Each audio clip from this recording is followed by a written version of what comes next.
आपण जर बघितलं तर 2 दिवसापूर्वी पातूर तालुक्यामध्ये अकोला जिल्ह्यामध्ये एका लहान मुलीवर म्हणजे 10 वर्षाच्या मुलीवर अत्याचार एका 60 वर्षाच्या माणसाने केला।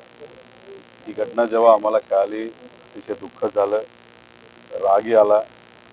इथं असणारे आमदार देशमुख साहेबांशी आमचं बोलणं झालं आणि मग कालचा दिवस हा कुठेतरी जो क्रिमिनल आहे, तो नराधम आहे, त्या व्यक्तीला शोधण्यामध्ये पोलीस व्यस्त होती। पण आज खरं तर आम्ही या ठिकाणी आलो। फार चुकीच्या पद्धतीने या लहान मुलीवर तिथं अन्याय झालेला आहे। ती मुलगी बोलू पण शकत नाही अशी आजची परिस्थिती आहे, घाबरलेली आहे। त्याच्याच बरोबर त्या मुलीला तो जो व्यक्ती होता जिने अत्याचार केला, आईला मारून टाकेल, नाहीतर तुझ्या वडिलाला अडचणीत आणेल, मी पोचलेला आहे, माझी पोच खूप मोठी आहे, अशा पद्धतीने कुठेतरी त्या लहान मुलीला घाबरवायचा आणि त्याच्यात तिच्यावर अत्याचार केला। खरं तर त्या लहान मुलीने धाडस दाखवलं, आई वडिलांशी ती बोलली आणि मग लगेचच आई वडिलांनी पोलिसांमध्ये जाऊन तक्रार केली। परवा संध्याकाळी 5-5:30 ला तक्रार केली। FIR होताना थोडासा वेळ लागला, 11 पर्यंत FIR त्या ठिकाणी झाला।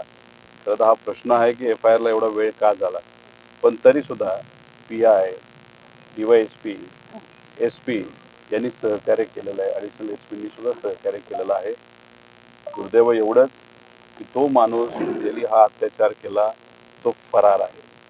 काल आम्ही जेव्हा पालघरला गेलो होतो, काही क्षणातच त्या आरोपीला पकडण्यात आलं होतं। पुण्यामध्ये सुद्धा जी घटना घडली तिथं सुद्धा आपण जर बघितलं तर काही क्षणातच तिथल्या आरोपीला पकडण्यात आलं होतं। पण दुर्दैव असं इथला आरोपी अजूनपर्यंत पकडला गेला नाही। आणि आरोपी बोलत असताना काही लोकांशी असंही बोललाय की माझा दारूचा व्यवसाय, मी हफ्ते देतो, मला कुणी काय करू शकत नाही।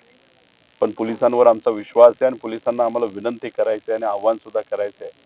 आज संध्याकाळपर्यंत त्या नराधमाला तुम्ही पकडा, त्या आरोपीला तुम्ही पकडा, त्याला जेलमध्ये टाका आणि हा जो विषय तो फास्ट ट्रॅकमध्ये घेतला पाहिजे।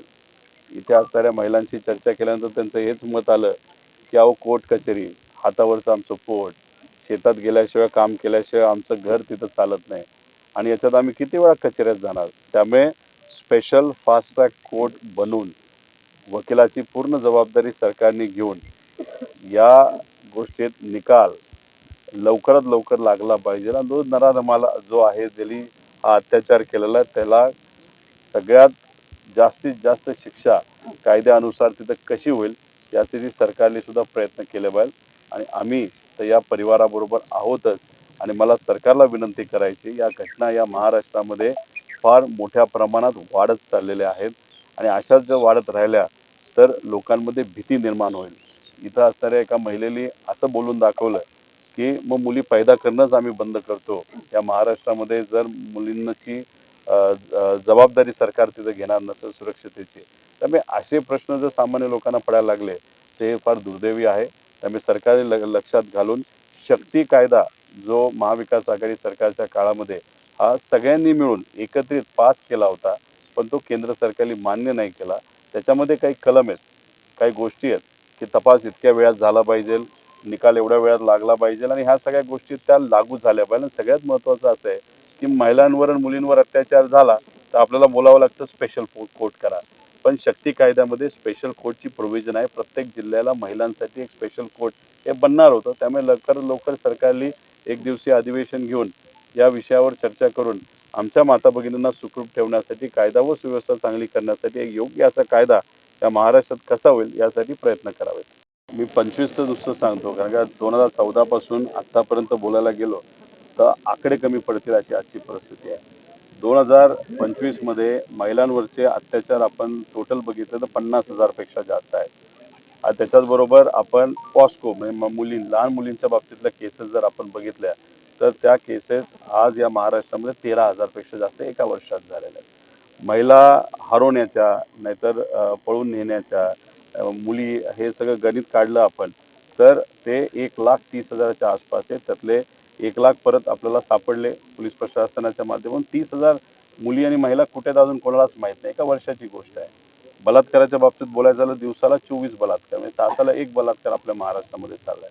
त्यामुळे महिलाच जर आज सुरक्षित नसतील तर मग आपण इतर लोकांचं काय म्हणायचं. त्यामुळे पोलीस प्रशासनावर जो वेगळा ताण आहे, VIP ची तिथं सिक्युरिटी देणं असेल, राजकारणामध्ये दबाव आणण्यासाठी पोलिसांचा वापर करणं हे जरा थांबवा आणि लोकांच्या हितासाठी निर्णय तिथं द्या. दुसरं माझं एकच मत आहे की महिलांच्या प्रती जो कोणी सत्तेतला असू नाही तर विरोधात असू नाही तर कुणी असू, जर खालच्या पातळीवर जाऊन बोलत असेल, शिव्या देत असेल, आई बहिणीवर त्या ठिकाणी बोलत असेल, तर मग त्या व्यक्तीवर कारवाई ही सरकारकडनं झाली पाहिजे. पण ते कारवाई होताना दिसत नाही. जसं बुलढाण्याची केस आपल्या सगळ्यांना तिथं माहिती आहे.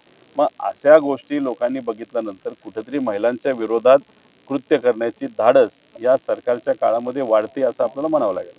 हे बघा, पोलिसांनी सहकार्य केलंय अशी सगळ्यांची भावना आहे आणि लगेचच त्यांनी गाड्या पाठवल्या त्या व्यक्तीला ताब्यात घेण्यासाठी असं आम्हाला कळालेलं आहे. पण FIR ला एवढा वेळ खरं तर लागायला नको पाहिजे होता. पण पोलिसांनी तपासामध्ये कुठेतरी कमतरता केली असं आत्ता तरी वाटत नाही. त्यामुळे अजून सुद्धा आम्ही SP साहेबांना आणि पोलीस प्रशासनाला सांगतोय, काही झालं किती ताकद तुम्ही लावायची लावा, पण पुढच्या काही तासांमध्ये त्या आरोपीला तुम्ही ताब्यात घ्या. आम्हाला असंही कळतं की त्या आरोपीला त्यांच्या घरून जेवण दिलं जातंय, अन्न पुरवलं जातंय आणि IQ माहिती आमची जी इथं आहे की तो जो कोणी आरोपी आहे त्याच्या मुलाने सुद्धा अशाच पद्धतीने लहान मुलीवर अत्याचार केले होते. त्याच्याचबरोबर हा जो क्रिमिनल आहे, जो आरोपी आहे, त्यांनी सुद्धा ह्याच्या आधी काही लहान मुलींवर असं काहीतरी करण्याचा प्रयत्न केला. पण लोकांनी पुढाकार घेऊन तो विषय त्या ठिकाणी कुठेतरी संपवला होता असं आम्हाला कळतं. त्यामुळे हा रेग्युलर ऑफेंडर आहे, याचा मुलगा ऑफेंडर आहे. त्यामुळे याच्यावर कडकच्या कडक कारवाई झाली पाहिजे. एक असा संदेश गेला पाहिजे की आमच्या या महाराष्ट्रातली आणि महाराष्ट्रातल्या कानाकोपऱ्यातली मुलगी, महिला ही सुखरूप आहे. नाही, आमदार साहेब देशमुख साहेब आणि आम्ही त्यांच्याशी चर्चा करत असताना मुलगी हुशार आहे, पण घाबरलेली आहे. त्यामुळे आम्ही त्यांना विनंती केली की उद्या जाऊन तुम्ही आम्हाला 2 दिवसात सांगा, 10 दिवसात सांगा, जेव्हा केव्हा सांगाल. जर अकोले इथे असणारी एखादी अकोला इथे असणारी एखादी चांगली शाळा आहे, तिथं आपण त्याचं शिक्षण जे पुढचं आहे हायर एज्युकेशनचं ते तिथं करू, बारामतीला करू, पुण्यात करू. फक्त आम्हाला तुम्ही सांगा, आम्ही नक्कीच तिथं सहकार्य करू अशी भूमिका तिथं मांडली. आमच्याबरोबर संग्राम भाऊ असतील, इतरही सर्व पदाधिकारी, मिरगेताई ते त्या ठिकाणी आलेत. यांचे सुद्धा नंबर आम्ही दिलेले आहेत.